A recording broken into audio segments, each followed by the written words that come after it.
So good morning girls. आज हम आपका नया चैप्टर शुरू करेंगे, दैट इज़ काउंसलिंग यानी कि परामर्श। तो अभी हमने फर्स्ट चैप्टर के मैंने आपको 2 वीडियो रिकॉर्डिंग्स भेजी हैं और I hope you have understood that chapter well. किसी को कोई भी डाउट हो उस चैप्टर में तो आप मेरे से व्हाट्सएप पे या कॉल पे डिस्कस कर सकते हैं। और जो भी मैंने आपको क्वेश्चन भेजा है वो आपने उसका और भी मैं आपको क्वेश्चन सेंड करूँगी, तो एक रजिस्टर आप बना लीजिए सारे बच्चे और वो क्वेश्चंस जो हैं उस रजिस्टर में नोट करते जाइए। और जैसे ही मैं कोई क्वेश्चन आपको देती हूँ आप रजिस्टर में उसको करेंगे और आप उसके बाद रिस्पॉन्ड करेंगे मेरे को ग्रुप पे कि we have done that question ma'am. ठीक है, तो प्लीज़ इस चीज़ को सीरियसली लें बिकॉज अभी ऑफलाइन क्लासेस का कोई सीन दिखाई नहीं दे रहा है। जैसे कि आप लोग देख सकते हैं कितना ज़्यादा कोविड जो बीमारी है वो फैल रही है। तो आई होप आप लोग अंदर घरों में रह रहे हैं, you are staying safe, you are staying indoors, बाहर निकलने की कोई ज़रूरत नहीं है।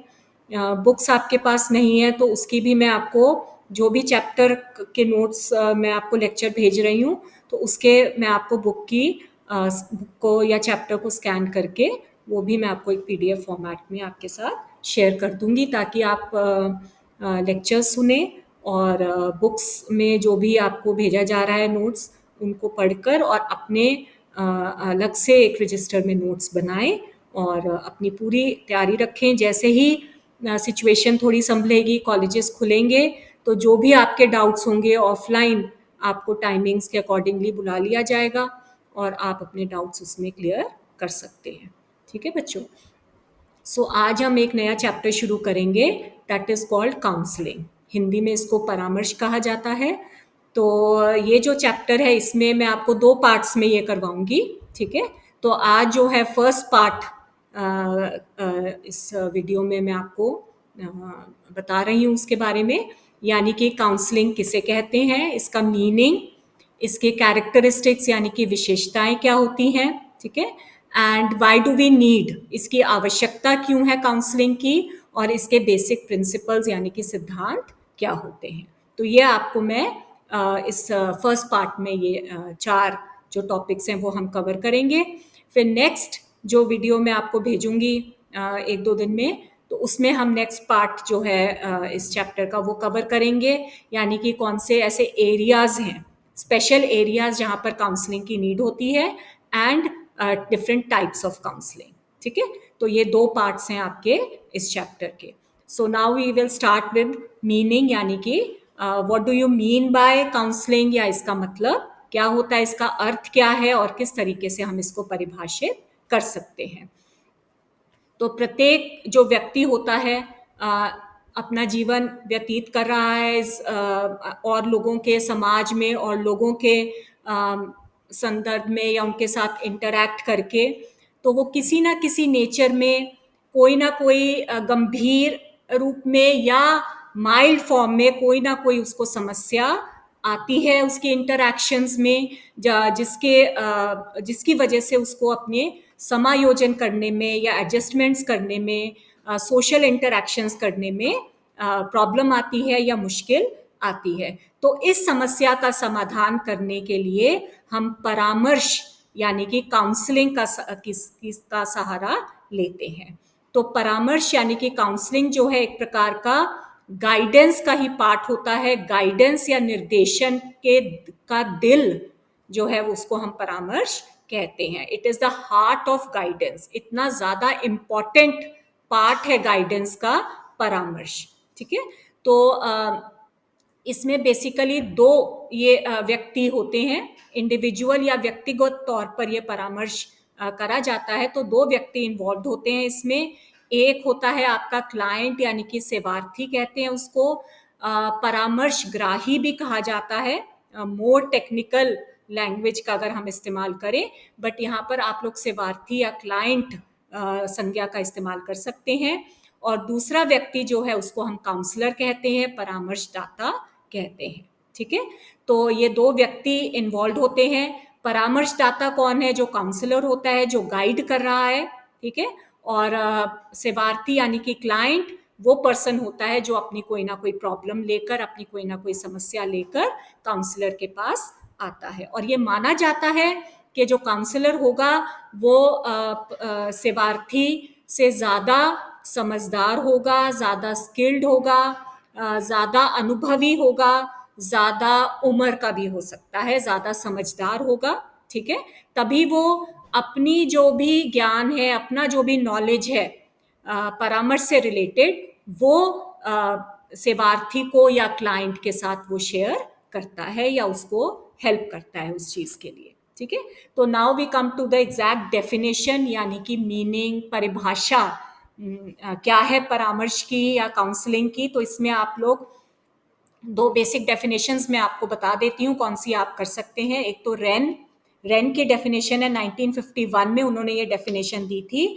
यानी कि उन्होंने क्या कहा था कि ये दो लोगों के बीच में एक व्यक्तिगत और गत्यात्मक संबंध होता है, ठीक है, जिसमें एक व्यक्ति जो है आयु में बड़ा होता है, समझदार होता है और अनुभवी होता है, और दूसरा व्यक्ति जो है वो कम उम्र का है, कम अनुभवी है, कम समझदार है, ठीक है। और जब दूसरा व्यक्ति जो होता है, यानी जो सबसे सेवार्थी है, क्लाइंट है, वो अपनी कोई भी प्रॉब्लम या समस्या लेकर परामर्शदाता के पास जाता है और अपनी उससे सहायता मांगता है, तो दोनों जने जो है वो इकट्ठे होकर, एकजुट होकर कार्य करते हैं ताकि समस्या को हम और अधिक स्पष्ट कर सकें और इस तरीके से हेल्प कर सकें प्रार्थी की या क्लाइंट की कि वो स्वयं निर्णय लेकर स्वयं से अपनी समस्या का समाधान कर सके, ठीक है। तो इस तरीके से रेन ने ये हमें एक्सप्लेन किया था। इसके अलावा आपकी एक और डेफिनेशन विलियमसन की आप कर सकते हैं। विलियमसन के अनुसार उन्होंने भी यही कहा है कि ये एक व्यक्तिक रूप से एक व्यक्तिगत या इंडिविजुअल प्रोसेस होता है, ठीक है, जिसमें कि एक व्यक्ति जो है वो दूसरे व्यक्ति की इस प्रकार से हेल्प करता है डिफरेंट एरियाज में, जिसमें कि स्कूल संबंधित प्रॉब्लम्स भी आ जाती हैं या उसके समाज या सोसाइटी से रिलेटेड प्रॉब्लम्स भी आ जाती हैं। तो इस तरीके से उसकी हेल्प करी जा सकती है, करता है वो, जिसमें कि वो जीवन के विभिन्न क्षेत्रों में से संबंधित डिफरेंट टाइप्स ऑफ प्रॉब्लम्स का हल निकलवा सके या निकाल सके, ताकि सेवार्थी जो है, क्लाइंट जो है, अपने आप को समाज में समायोजित कर सके या एक प्रकार से एडजस्ट कर सके। तो इस तरीके से रेन है, विलियमसन है, इनकी हम डेफिनेशंस के ऊपर नजर मारे तो बहुत ही सिंपल जो तथ्य सामने निकल कर आ रहे हैं वो यही है कि परामर्श क्या होता है, दो व्यक्तियों के बीच का एक अंतक्रियात्मक संबंध होता है जो कि व्यक्तिगत होता है, इंडिविजुअल होता है, पर्सनल होता है, जिसमें एक व्यक्ति ज्यादा उम्र का है, ज्यादा अनुभवी है, ज्यादा समझदार है, कुशल है, जिसको हम परामर्शदाता यानी कि काउंसलर कहते हैं, और दूसरा व्यक्ति जो कम आयु का होता है, कम अनुभवी या कम कुशल है, कम समझदार है, यानी कि क्लाइंट, जो अपनी एक कोई भी समस्या लेकर, जो समस्या उसको उसके समाज में अन्य लोगों के साथ अंतक्रिया करने में बाधा बन रही है, उन समस्याओं को लेकर परामर्शदाता के पास जाता है, और परामर्शदाता जो है वो अपने अनुभव के आधार पर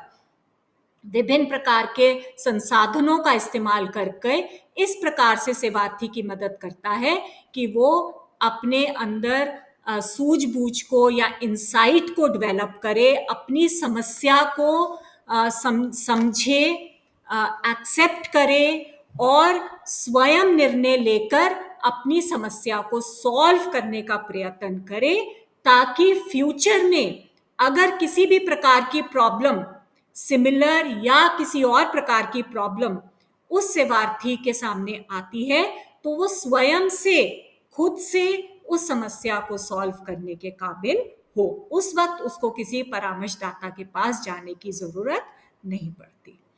प्रारंभ में ये देखा गया था या प्राचीन काल में देखा गया था कि ज्यादातर जो ये परामर्शदाता जो है या काउंसलर का जो रोल होता है, ये हमारे समाज के बड़े बूढ़े लोग करते होते थे, ठीक है। बड़े बूढ़े लोगों के पास जाकर, जो एल्डरली पीपल होते थे, उनके पास जाकर हम अपनी समस्याओं को रखते थे और उनसे उन समस्याओं को हल ढूंढने का प्रयास करते थे। परंतु आज के टाइम्स में मॉडर्न या आधुनिक समय पर किसी के पास इतना समय नहीं है। न्यूक्लियर फैमिलीज हो गई हैं, बड़े बूढ़े जो हैं बहुत कम हो गए हैं हमारी फैमिलीज में जो हमारी समस्याओं को सुन सके। तो उसके लिए फिर हमें इन प्रोफेशनल्स के पास जाने की ज़रूरत पड़ती है। स्पेशली अगर हम वेस्टर्न कंट्रीज में देखें तो हर एक व्यक्ति का एक पर्सनल काउंसलर होता है जिससे वो बातचीत करता है। काउंसलर का मतलब क्या है? Just you go and talk to that person, because बातचीत के माध्यम से भी कई बार बहुत सी हमारी प्रॉब्लम्स का सॉल्यूशन निकल आता है। ठीक है, इंडियन कॉन्टेक्स्ट में पुराने टाइम्स में जॉइंट फैमिलीज में या विलेजेस में देखो तो इस प्रकार के काम जो है हमारे एल्डरली लोग करते थे, परंतु आज के टाइम में ये सब बहुत ही कम होता जा रहा है। ठीक है, तो इस तरीके से हम काउंसलिंग को या परामर्श को एक्सप्लेन कर सकते हैं, उसको परिभाषित कर सकते हैं। ठीक है, so now we come to the characteristics, यानी कि इसकी बेसिक विशेषताएं या कैरेक्टरिस्टिक्स क्या है। तो वैसे तो बहुत सारी कैरेक्टरिस्टिक्स अभी हमने परिभाषा में या जो इसकी मैंने अभी आपको डेफिनेशन बताई है उसमें हमें क्लियर हो ही गई है, बट जस्ट मैं आपको एक एक करके इसके कुछ कैरेक्टरिस्टिक्स के बारे में बता देती हूँ। तो सबसे पहली क्या है विशेषता? इंडिविजुअल बेस्ड है, व्यक्तिगत है, वन ऑन वन बेसिस पे होती है। एक परामर्शदाता होता है और एक आपका क्लाइंट या सेवार्थी होता है। ठीक है, क्लाइंट सेंटर्ड है। क्लाइंट सेंटर्ड का मतलब क्या है? निर्णय लेने का जो दामोदार होता है वो क्लाइंट के ऊपर है, क्लाइंट के ऊपर फोकस होता है। ठीक है, तो क्लाइंट सेंटर्ड है। एक प्रकार की विशिष्ट सोशल इंटरैक्शन ही है ये, एक प्रकार की सामाजिक अंतक्रिया है परामर्शदाता और क्लाइंट के बीच में। ठीक है, तो इसको हम एक सोशल इंटरैक्शन कहते हैं, बिकॉज इसमें नॉर्मल बातचीत होती है। किसी प्रकार का कोई हम इलाज या ट्रीटमेंट नहीं कर रहे हैं, हम बातचीत के द्वारा ही क्लाइंट की प्रॉब्लम्स को समझने की और उसको सॉल्व करने की, क्लाइंट के अंदर एक सूझबूझ या इंसाइट को डेवलप करने की कोशिश करते हैं। कई प्रकार के टूल्स या संसाधनों का इसमें इस्तेमाल होता है, जैसे कि इंटरव्यू मेथड हो गया, इंटरव्यू करना या बातचीत करना। तो इस प्रकार के हम संसाधनों का इसमें यूज करते हैं। और ये माना जाता है कि काउंसलर जो है बहुत नॉलेजेबल है, कुशल है। ठीक है, उसको बहुत अनुभव है, एक्सपीरियंस है। ठीक है, और मेन डिसीजन जो है वो क्लाइंट का होता है। In spite of the fact कि हम कह रहे हैं कि काउंसलर जो है वो हमसे ज्यादा एक्सपीरियंस्ड है, परंतु काउंसलर हमारे लिए डिसीजन नहीं लेगा। वो हमें डिसीजन लेने में मदद कर सकता है, परंतु अंतिम निर्णय जो है वो क्लाइंट का होता है। ठीक है, तो मेन डिसीजन जो है क्लाइंट का होता है। काउंसलर का रोल है एक प्रकार के साइंटिफिक या वैज्ञानिक सुझाव देना। क्लाइंट को वो सुझाव दे सकता है, परंतु उसका समस्या का हल नहीं निकालेगा वो। ठीक है, then you can say it is a type of voluntary process. Voluntary process का मतलब क्या? एक ऐच्छिक प्रक्रम होता है। अपनी मर्जी से जो क्लाइंट है वो काउंसलर के पास जाता है हेल्प के लिए, जोर जबरदस्ती से उसको नहीं लेके जाया जा सकता, क्योंकि उसको अपनी प्रॉब्लम के प्रति कॉन्शियसनेस है, चेतना है। उसको पता है कि मेरी ये प्रॉब्लम है और मैं अपनी इस प्रॉब्लम को डिस्कस करने के लिए काउंसलर के पास जाऊंगा। ठीक है, तो उसको अपनी प्रॉब्लम के प्रति चेतना है। एक प्रकार का हम इसको लर्निंग प्रोसेस कह सकते हैं। ठीक है, एक सीखना प्रक्रम होता है जिसमें कि क्लाइंट विभिन्न तरीकों से अपने अंदर एक इंसाइट या सूझबूझ को विकसित करता है। एंड पार्ट ऑफ गाइडेंस तो है ही, जैसे मैंने अभी आपको शुरू में बताया था, it is called the heart of guidance. Counselling process क्या है? एक प्रकार का गाइडेंस का दिल माना जाता है।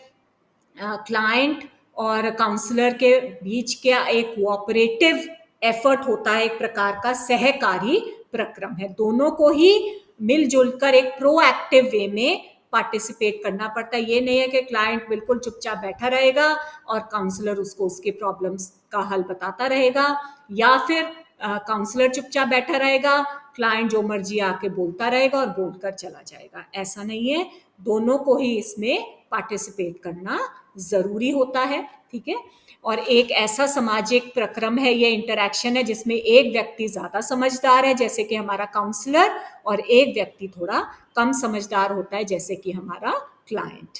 ठीक है, और बेसिकली इसमें स्वयं निर्णय लेना बहुत ज़रूरी होता है, क्लाइंट का एक सूझबूझ विकसित करनी बहुत ज़रूरी होती है, ताकि आने वाली समस्याओं का निदान वो खुद ही कर सके, उनका हल वो खुद ही निकाल सके। ठीक है, तो इस प्रकार के कुछ विशेषताएं वो लर्न करता है, एक्वायर करता है, जिसमें कि वो ऐसा एक सक्षम इंडिविजुअल बन जाए, एक सक्षम और एक प्रबल पर्सनालिटी अपनी डेवलप करे, ताकि आने वाली समस्याओं को वो फेस कर सके बिना हिचक के, बिना किसी डर के, और उनका हल वो इजीली निकाल सके।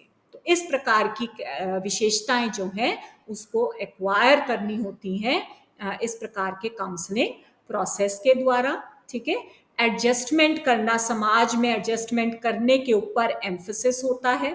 ठीक है, काउंसलर का सिर्फ यही एक मेन एम है कि वो किस तरीके से अपने क्लाइंट की मदद करे कि वो अपने आप को समाज में एडजस्ट कर सके, समाज के लोगों के साथ ओपनली इंटरैक्ट कर सके। ठीक है, एक प्रकार का डेमोक्रेटिक या प्रजातांत्रिक प्रक्रम होता है, जिसमें कि किसी भी प्रकार का कोई इन द सेंस के कोई भेदभाव नहीं किया जाता। ठीक है, काउंसलर जो है किसी प्रकार का gender related, caste related, religion related कोई भेदभाव करना शुरू करेगा तो वो गलत होता है। तो ये डेमोक्रेटिक प्रोसेस होता है, एक प्रकार का सेल्फ एक्सेप्टेंस है, स्व स्वीकृति, जिसको एक इम्पॉर्टेंट सिद्धांत भी है ये काउंसलिंग का, कि काउंसलर का एम है क्लाइंट को अपने बारे में या अपने आप को स्वीकार करना, इस तरीके से उसकी मदद करता है कि क्लाइंट खुद को स्वीकार करे। कॉन्फिडेंशियलिटी या गोपनीयता का आश्वासन देना बहुत ज़रूरी होता है। जो कुछ भी क्लाइंट और काउंसलर के बीच में जो बातचीत होती है उसको गोपनीय रखना बहुत ज़रूरी है, और एक प्रकार से प्रोफेशनल प्रक्रम होता है, ये व्यावसायिक प्रक्रम है। ठीक है, तो ये आपके कुछ कैरेक्टरिस्टिक्स हैं, कुछ विशेषताएं हैं जो काउंसलिंग प्रोसेस में देखी जा सकती हैं। काउंसलिंग का दो टर्म्स या दो प्रकार की संज्ञाओं के साथ बहुत क्लोज रिलेशन है। एक है आपका टीचिंग और दूसरा है साइकोथेरेपी। यानी काउंसलिंग को काफी ज्यादा हम टीचिंग और साइकोथेरेपी या मनोचिकित्सा के साथ कंफ्यूज भी कर सकते हैं, क्योंकि दोनों में ही मेन एम क्या होता है, क्लाइंट का या सेवार्थी का विकास, ओवरऑल डेवलपमेंट। ठीक है, परंतु फिर भी टीचिंग अलग चीज है, काउंसलिंग अलग है, साइकोथेरेपी अलग है, काउंसलिंग अलग है, तो दोनों में क्या अंतर है। तो सबसे पहले हम काउंसलिंग और टीचिंग के बीच के रिलेशनशिप को या संबंध को देख लेते हैं कि दोनों में किस प्रकार का संबंध है। दोनों में ही स्टूडेंट्स के विकास के ऊपर बल दिया जाता है। ठीक है, कि हमने स्टूडेंट्स का विकास करना है, सूझबूझ स्टूडेंट्स के अंदर विकसित करनी है, परंतु फिर भी दोनों में अंतर है। क्या क्या अंतर है? सबसे पहले विकास के पहलू से रिलेटेड अंतर है। किस प्रकार का विकास हमने स्टूडेंट्स के अंदर करना है, दोनों में ही विकास के ऊपर बल दिया जाता है, परंतु शिक्षण का अगर हम देखें, शिक्षण में जो भी स्टूडेंट होगा उसका बौद्धिक यानी कि मानसिक विकास जो है वो ज़्यादा इम्पोर्टेंट होता है शिक्षण में। ठीक है, हम मेंटली या इंटेलेक्चुअली एक स्टूडेंट को डेवलप करने की कोशिश करते हैं, जबकि परामर्श में डेवलपमेंट जो है उसकी समस्या या जो भी प्रॉब्लम है उसको सॉल्व करना है। ठीक है, प्रॉब्लम सॉल्विंग के ऊपर बल दिया जाता है। विषय वस्तु का पूर्व ज्ञान की अगर हम बात करें तो शिक्षण में या टीचिंग में जो अध्यापक होता है उसको सिलेबस के बारे में पूरा ज्ञान है, उसको पता है कि मेरा ये हिस्ट्री सिलेबस या सब्जेक्ट है, ज्योग्राफी है, इंग्लिश है, हिंदी है, साइकोलॉजी है, तो मेरा क्या सिलेबस है, मैंने क्या पढ़ाना है बच्चों को, उसके बारे में पहले से ही अध्यापक को पता है। परंतु परामर्श में काउंसलर को बिल्कुल भी नहीं पता। उसको कब पता चलेगा? जब क्लाइंट उसके पास आएगा और अपनी प्रॉब्लम को बताएगा, तो उसको क्लाइंट की प्रॉब्लम के बारे में ज्ञान होगा और फिर वो सोचेगा कि मैंने किस तरीके से इसकी प्रॉब्लम को सॉल्व करना है। तीसरा अंतर जो है टाइप ऑफ इंटरैक्शन में होता है, यानी कि अगर हम शिक्षण में देखें तो इंटरैक्शन क्या है, 1 to ग्रुप के बेस पे होता है। अध्यापक एक है और वो पूरे के पूरे समूह के साथ इंटरैक्ट कर रहा है, पूरी क्लास के साथ इंटरैक्ट करता है, जबकि परामर्श जो है बेसिकली 1 to 1 बेस पे होता है। एक काउंसलर है और एक क्लाइंट है। हालांकि कुछ स्कूल्स ऑफ थॉट या कुछ मनोवैज्ञानिक कहते हैं कि काउंसलिंग का जो प्रोसेस होता है वो हम समूह में भी कर सकते हैं, परंतु वो बहुत ज्यादा कामयाब नहीं होता। ज्यादातर जो काउंसलिंग का प्रोसेस होता है वो 1-on-1 बेसिस पे होता है। और उद्देश्य या अगर हम ऑब्जेक्टिव की बात करें तो बेसिकली शिक्षण में हमारा मेन ऑब्जेक्टिव क्या होता है, एक स्टूडेंट का ओवरऑल डेवलपमेंट, सर्वांगीण विकास करना मेन ऑब्जेक्ट होता है। जबकि काउंसलिंग में या परामर्श का ऑब्जेक्ट क्या है, जो उसकी स्पेसिफिक समस्या है उसको सॉल्व करना। ठीक है, जो भी समस्या क्लाइंट हमारे पास लेके आता है उस समस्या को सॉल्व करना हमारा बेसिक एम होता है। अगर हम यहाँ पर संसाधनों की बात करें तो टीचिंग में कई प्रकार के संसाधनों का इस्तेमाल होता है। लेक्चर मेथड हो गया या टेस्टिंग मेथड होता है, ऑडियो विजुअल एड्स हो गए, क्वेश्चनियर मेथड होता है। तो इस प्रकार के कई संसाधनों का हम इस्तेमाल करते हैं। जबकि काउंसलिंग में हम बेसिकली असेसमेंट टूल का, आंक विधि का इस्तेमाल इसमें किया जाता है। और सोर्स ऑफ इंफॉर्मेशन की अगर हम बात करें तो बेसिकली शिक्षण में सोर्स ऑफ इंफॉर्मेशन वेरियस होते हैं। कई जगहों से अगर एक टीचर ने कोई सब्जेक्ट के बारे में या किसी एक पर्टिकुलर विषय के बारे में जानकारी अपने स्टूडेंट्स को देनी है तो वो विभिन्न सोर्सेज से इंफॉर्मेशन को कलेक्ट करके स्टूडेंट्स को पेश करते हैं। जबकि परामर्श में ऐसा नहीं है। सोर्स ऑफ इंफॉर्मेशन क्या है, सिर्फ एक होता है, क्लाइंट हिमसेल्फ। जो क्लाइंट है वही इंफॉर्मेशन काउंसलर को देता है कि उसको ये प्रॉब्लम है और इसको हमने सॉल्व करना है। तो ये हमारे टीचिंग और काउंसलिंग में बेसिक डिफरेंस हो गए। तो ये दोनों संज्ञाएं सेम नहीं है। दूसरी तरफ साइकोथेरेपी यानी मनोचिकित्सा आ जाती है। मनोचिकित्सा क्या होता है, एक प्रकार का ट्रीटमेंट प्रोसेस है जिसमें कि मानसिक बीमारी, जैसे अगर हम कोई शारीरिक बीमारी से ग्रस्त होते हैं तो हम एक शारीरिक डॉक्टर के पास जाते हैं, वो थर्मामीटर लगाता है या आपका अल्ट्रासाउंड, एक्सरेज, सीटी स्कैन, कई प्रकार के ऐसे टूल्स या अपरेटस होते हैं जिनके जरिए वो हमारे शरीर के बारे में ज्ञान प्राप्त करता है और फिर कोई डायग्नोसिस करता है। उसी प्रकार से मनोचिकित्सक होता है जो विभिन्न संसाधनों का या टूल्स एंड अपरेटस का यूज करके हमारे ब्रेन को मैप करता है या हमारे मानसिक प्रॉब्लम्स को डायग्नोस करने की और फिर उसके बाद ट्रीटमेंट करने की कोशिश करता है।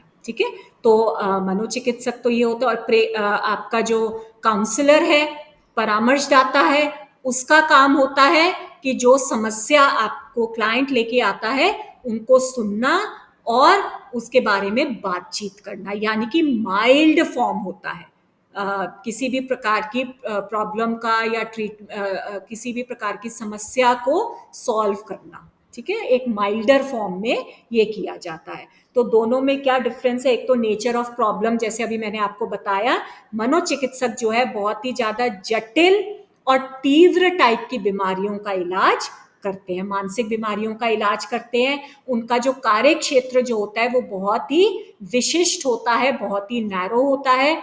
जबकि एक परामर्शदाता जो है वो जनरल प्रॉब्लम्स को सॉल्व करता है, चाहे आपके वो एजुकेशन रिलेटेड है, चाहे व्यक्तिगत है, चाहे मैरिज रिलेटेड है, किसी भी प्रकार के एरिया से रिलेटेड। आगे जब हम एरियाज ऑफ काउंसलिंग करेंगे तो उसमें आप देखोगे कि किस किस प्रकार के एरियाज में हम काउंसलिंग का इस्तेमाल कर सकते हैं। ठीक है, तो स्कोप जो है इसका बहुत विस्तृत होता है परामर्श का, जबकि साइकोथेरेपी का स्कोप जो है या एरिया जो होता है वो बहुत ही संकीर्ण होता है, बहुत ही नैरो होता है। ऑब्जेक्टिव या उद्देश्य की अगर हम बात करें तो मनोचिकित्सक का उद्देश्य क्या है, उपचार करना। ठीक है, मतलब कि वो क्लाइंट के ऊपर नहीं है कि उसने अपना उपचार कैसे करना है। साइकोथेरेपिस्ट जो है वो ट्रीटमेंट करता है कि मैंने कौन सी मेडिसिन देनी है, मैंने किस प्रकार के टूल्स का इस्तेमाल या संसाधनों का इस्तेमाल करके इस पेशेंट का इलाज करना है। जबकि परामर्श में ऐसा नहीं है। परामर्श का उद्देश्य होता है सब्जेक्ट को यानी कि अपने क्लाइंट को इस प्रकार से सक्षम बनाना कि वो अपने बारे में सूझबूझ या इंसाइट विकसित करे, अपनी प्रॉब्लम्स को खुद सॉल्व करने के लिए लायक बने या केपेबल बने, ताकि आगे वाली आने वाली समस्याओं को वो आसानी से सुलझा सके। ठीक है, सेटिंग या सेटिंग की अगर हम बात करें कि किस प्रकार की उपचारात्मक सेटिंग होनी चाहिए, तो मनोचिकित्सा में सेटिंग जो है बहुत ही विशिष्ट होती है, स्पेसिफिक होती है, एक मेडिकल ढांचा चाहिए होता है उसके लिए, जबकि परामर्श में ऐसा नहीं है। नॉर्मल एक टेबल चेयर के माध्यम से या कहीं आप फील्ड में जाकर भी, जैसे स्कूल में चले गए, कहीं हॉस्पिटल में या कहीं भी किसी भी जगह जाकर भी आप परामर्श कर सकते हैं। टूल्स और टेक्निक्स की अगर हम बात करें तो मनोचिकित्सा में हमें पेशेंट की केस हिस्ट्री, उसका संपूर्ण ज्ञान, उसकी पर्सनालिटी के बारे में, उसकी शैक्षणिक उपलब्धियों के बारे में, उसके कार्य क्षेत्र के बारे में पूरी की पूरी जानकारी हमें चाहिए होती है।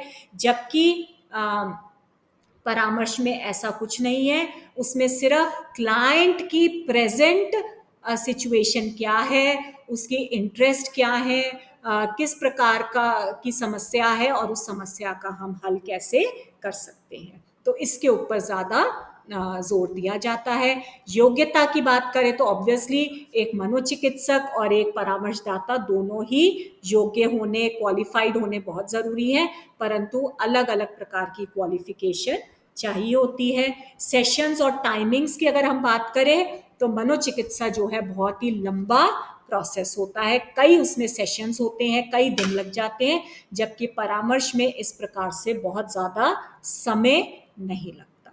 तो इस तरीके से हमने अभी देखा कि कैसे परामर्श जो है एक टीचिंग से या साइकोथेरेपी से अलग होता है। ठीक है, so now we come to the next topic that is called need. Counselling की क्यों आवश्यकता होती है। तो हालांकि बहुत ही प्राचीन काल पर अगर हम नजर डालें, एडम एंड ईव के जमाने से भी अगर हम नजर डालें इतिहास पे, तो परामर्श की आवश्यकता जो है हमें हमेशा महसूस हुई है। फर्क इतना है, जैसे अभी मैंने कुछ देर पहले आपको बताया था कि प्राचीन काल में हम परामर्श के लिए अपने समाज के या घर के बड़े बूढ़ों की सहायता लेते थे। आज के समय में हम एक क्वालिफाइड या एक प्रोफेशनल काउंसलर की मदद ले लेते हैं। तो क्यों जरूरत है हमें काउंसलिंग की या परामर्श की, क्या नीड होती है, क्या क्या आवश्यकताएं हमारी इससे पूरी होती हैं। सबसे पहली आवश्यकता या नीड होती है सेल्फ नॉलेज की, आत्मज्ञान। हालांकि ये आप लोगों को बहुत फनी लगेगा कि क्यों, मुझे अपने बारे में पता नहीं है क्या। Yes, you are right.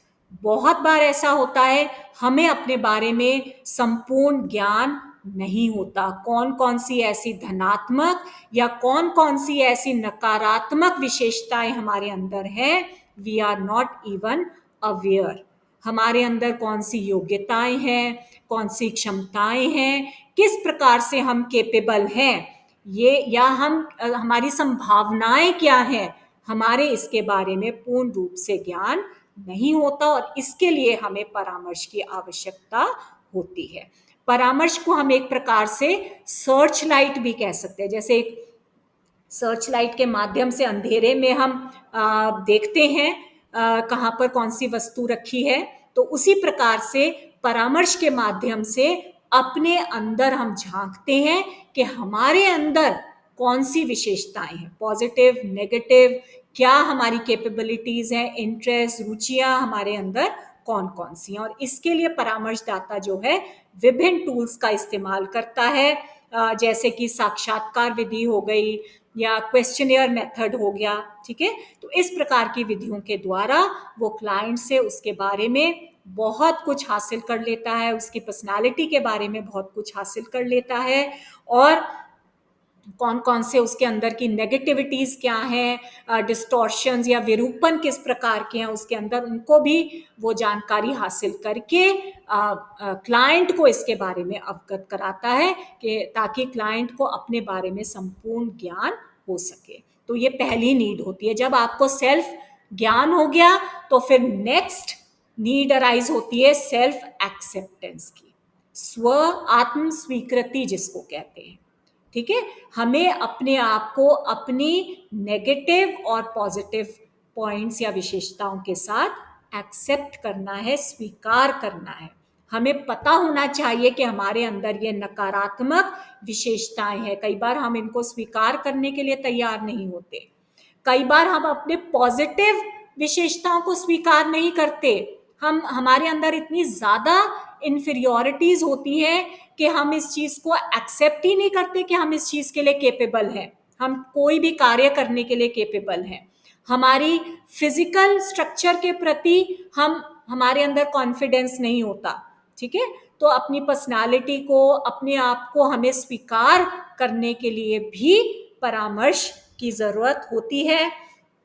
और अगर हम शारीरिक रूप से सपोज सुंदर कम है और हमें उस चीज के लिए बहुत ही ज्यादा इंफीरियोरिटी कॉम्प्लेक्स है, परंतु चरित्र के नजर से देखा जाए तो बहुत अच्छा चरित्र है, तो ये चीज एक्सेप्ट करवाना कि सिर्फ शारीरिक सुंदरता ही एक होल डेवलपमेंट विकसित या होल पर्सनालिटी विकसित नहीं करवाती है। यानी कि अगर आप शारीरिक रूप से सुंदर है परंतु चरित्रहीन है, तो उस शारीरिक सुंदरता का कोई फायदा नहीं है। ठीक है, तो चरित्रवान होना बहुत जरूरी है, चाहे उसके लिए आपको शारीरिक रूप से आप थोड़ा सा कमजोर ही क्यों ना हो। तो इस प्रकार की जो एक्सेप्टेंस जो होती है वो परामर्श के माध्यम से ही हम उनको पहचानते हैं, अपनी योग्यताओं को पहचानना, अपनी क्षमताओं को, अपनी कैपेबिलिटीज को पहचानना और उसके ऊपर वर्क करना, ये बहुत जरूरी होता है। और एक और नीड फिर इससे अराइज होती है, उसको कहते हैं हम सोशल हार्मनी, यानी कि सामाजिक सामंजस्य। इसका मतलब क्या है, हमारे जो इंटरपर्सनल रिलेशनशिप्स होते हैं। हर ह्यूमन बीइंग एक सामाजिक प्राणी है, सोशल एनिमल है।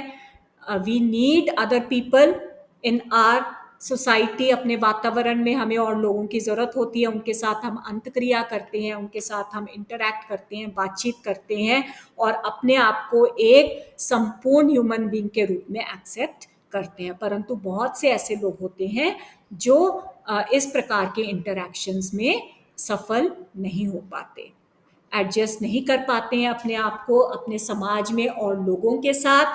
ठीक है, तो इसके लिए फिर उन्हें एक परामर्श दाता की ज़रूरत होती है कि कैसे उन्होंने सोशल हार्मनी बनानी है, अपने आप को किस तरीके से चेंज करना है, अपने आप को कैसे उन्होंने एक्सेप्ट करना है ताकि उपयुक्त रूप से वो समायोजित कर सकें। ठीक है, दूसरे लोगों के साथ इंटरैक्ट कर सके और एक प्रकार से एक सोशल हार्मनी या सामाजिक सामंजस्य बिठा सके।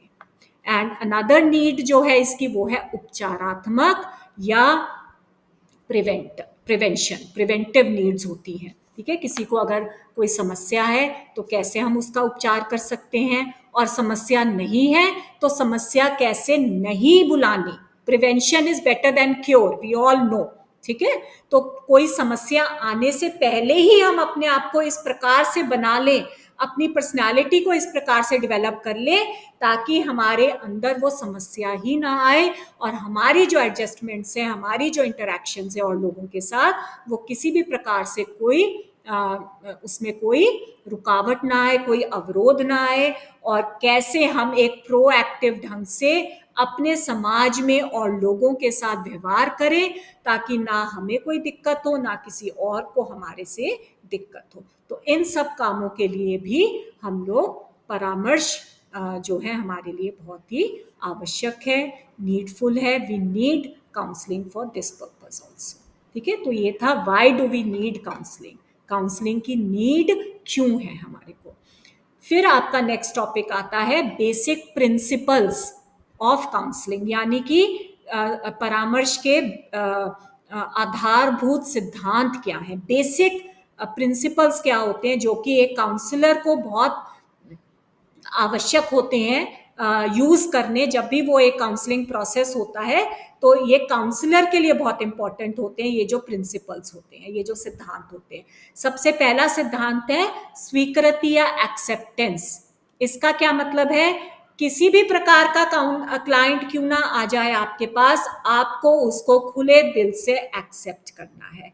You have to accept that person, चाहे वो किसी भी जेंडर का क्यों ना हो, कोई रिलीजन का क्यों ना हो, किसी भी कास्ट या क्लास का क्यों ना हो। आपने बायसेस नहीं रखने हैं अपने अंदर, ठीक है। तो आपने उसको स्वीकार करना है, आपने उसको रिस्पेक्ट करना है। जब आप उसको खुले दिल से स्वीकार या रिस्पेक्ट करोगे, तभी एक प्रकार से आप हार्मोनियस या एक सामंजस्यपूर्ण रिलेशनशिप जो है आप दोनों के बीच में वो बन पाएगा, और आप ओपनली क्लाइंट की प्रॉब्लम्स को सुनोगे, उसको एज इट इज एक्सेप्ट करोगे, उसकी प्रॉब्लम्स को सॉल्व करने के लिए उसकी हेल्प कर सकते हो अगर आपने क्लाइंट को एक्सेप्ट किया है। तो सबसे पहला जो स्टेप होता है काउंसलिंग प्रोसेस का वो यही होता है कि जैसे ही क्लाइंट एक काउंसलर के पास जाता है, आपने उसको बिना किसी भी भेदभाव के एक्सेप्ट करना है। एक प्रॉपर रैपो क्लाइंट और काउंसलर के बीच तभी बन पाएगा जब आप किसी भी भेदभाव से परे रहेंगे, ठीक है, और ओपनली आप उसकी प्रॉब्लम्स को सुनेंगे और उसको सॉल्व करने की कोशिश करेंगे। तो ये पहला प्रिंसिपल है। इसके बाद आपका दूसरा प्रिंसिपल आता है जिसको हम बोध या अंडरस्टैंडिंग कहते हैं। यानी कि जब आपने उसको खुले दिल से एक्सेप्ट कर लिया, तो आप उसकी प्रॉब्लम्स को सुनोगे और उसको फिर अंडरस्टैंड भी करोगे। So this is the second important principle of counselling, that is called understanding. यानी कि अंडरस्टैंडिंग क्या है, जो कुछ भी क्लाइंट आपको बोल रहा है या बता रहा है उसको समझना, उसको ग्रास्प करना, ठीक है, और तभी आप उसकी प्रॉब्लम को सॉल्व करने में उसकी मदद कर सकोगे। क्लाइंट क्या कह रहा है सबसे पहले तो ये समझना ही बहुत मुश्किल, बहुत ज़रूरी होता है। अगर आप उसको समझोगे ही नहीं तो आप कैसे उसकी मदद कर सकते हो, ठीक है। तो ग्रास्प करो जो वो कह रहा है, और जो भी वो कन्वे करने की कोशिश कर रहा है उसकी कंप्लीट मीनिंग को समझो, उसको अंडरस्टैंड करो। एक प्रकार का एम्पैथेटिक या तदनुभूति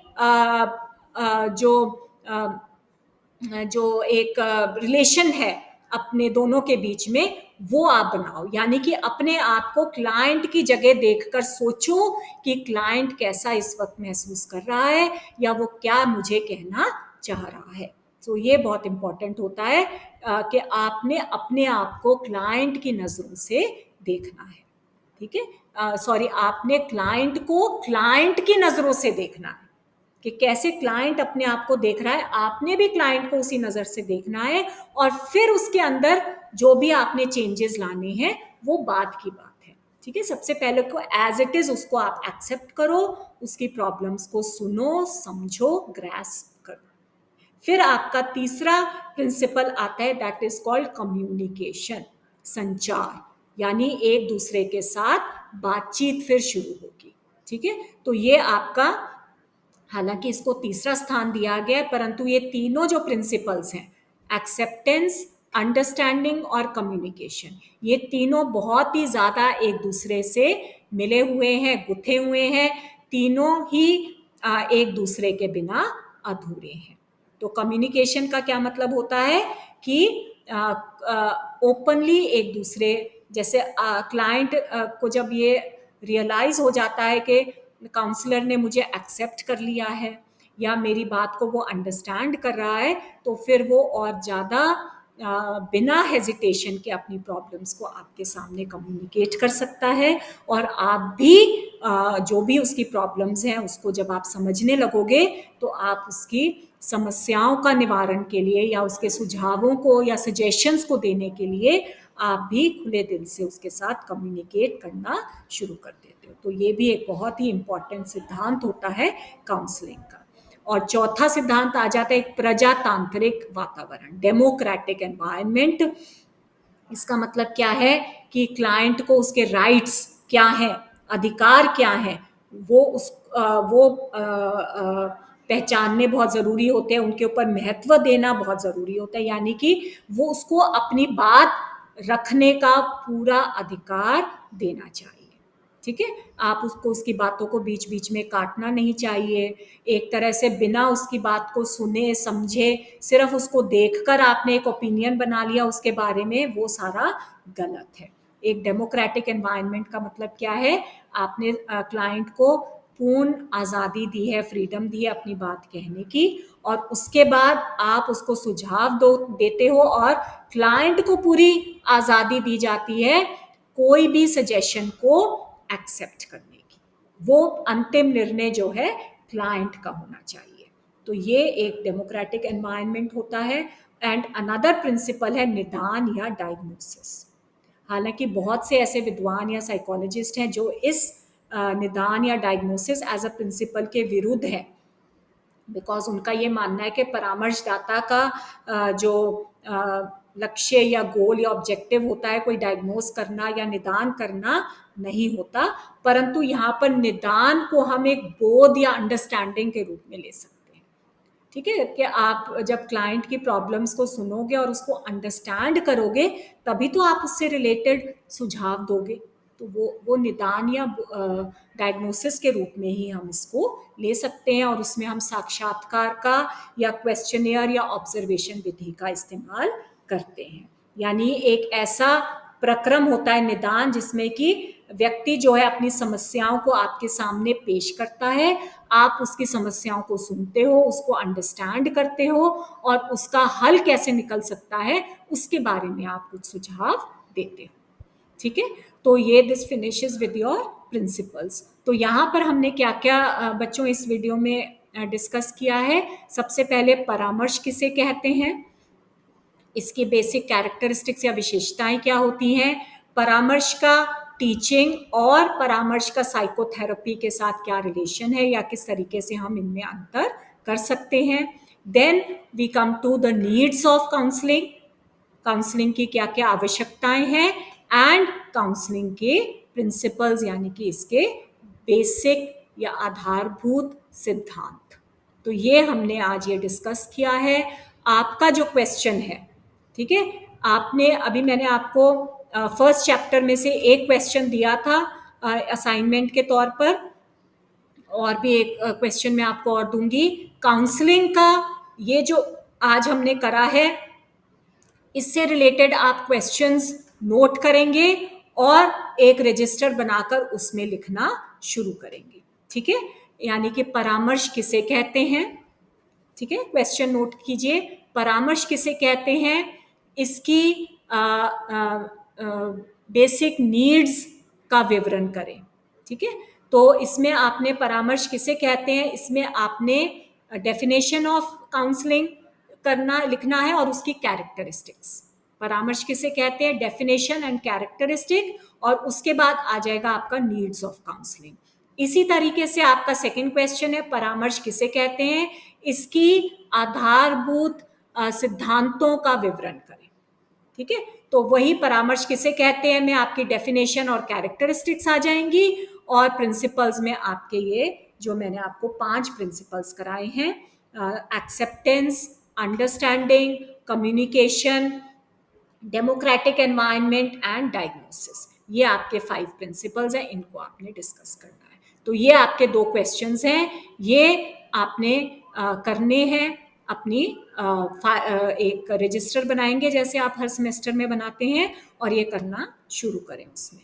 ठीक है, तो अभी मैं आपको ये काउंसलिंग के उसके बाद फिर मैं आपको फर्स्ट चैप्टर के जो क्वेश्चंस हैं वो मैं आपको बता दूंगी, तो वो भी आप लिखना शुरू करेंगे। So thank you so much girls, I hope you have understood. अगर किसी भी प्रकार का कोई भी डाउट आपको है इन टॉपिक्स में, तो you are free to discuss with me. आप मेरे को कॉल कर सकते हैं, आप मेरे को ग्रुप में व्हाट्सएप मैसेज भी कर सकते हैं। So thank you so much.